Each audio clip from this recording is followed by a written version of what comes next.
പൂരം വിളംബരം ആവേശമായി ഹ്യൂസ്റ്റണിൽ ആവേശമായി തൃശൂർ പൂരം. കാണാൻ പോണ പൂരം പറയണോ എന്ന് നമ്മൾ കേട്ടിട്ടുണ്ടാകും. തൃശ്ശൂരിലെ പൂരം യുഎസിൽ ഇനി കണ്ടാലോ? ലോകത്തിന്റെ ഏത് കോണിൽ ആണെങ്കിലും തൃശ്ശൂർക്കാർക്ക് പൂരം ജീവന്റെ ഭാഗമാണ്.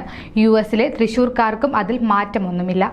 തൃശ്ശൂർ അസോസിയേഷൻ ഓഫ് ഗ്രേറ്റർ ഹ്യൂസ്റ്റണിന്റെ തൃശ്ശൂർ പൂരം 2025 വിളംബരം അപ്ന ബസാദ് ബാങ്ക്വറ്റ് ഹാളിൽ വെച്ച് വിപുലമായി നടന്നപ്പോൾ തൃശ്ശൂർ അവിടെ പുനരവതരിക്കുകയായിരുന്നു. മാർച്ച് 29 ബാങ്ക്വറ്റ് ഹാൾ അക്ഷരാർത്ഥത്തിൽ കൊച്ചു തൃശ്ശൂരായി. മെയ് 17 നടക്കുന്ന ഈ പൂരം യുഎസിലെ തൃശ്ശൂരുകാരുടെ മാത്രമല്ല, മുഴുവൻ മലയാളികളുടെയും പൂരമാണ്.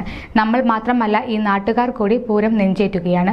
യുഎസിലെ എല്ലാ കമ്മ്യൂണിറ്റികളും ഈ പൂരത്തിന്റെ ആവേശം അനുഭവിക്കാൻ തയ്യാറെടുക്കുന്നു. ലോകത്തിന്റെ വിവിധ ഭാഗങ്ങളിൽ നിന്നും ആയിരക്കണക്കിന് പേര് ഈ മാമാങ്കത്തിന്റെ ഭാഗമാകും എന്നാണ് സംഘാടകർ കണക്ക് കൂട്ടുന്നത്.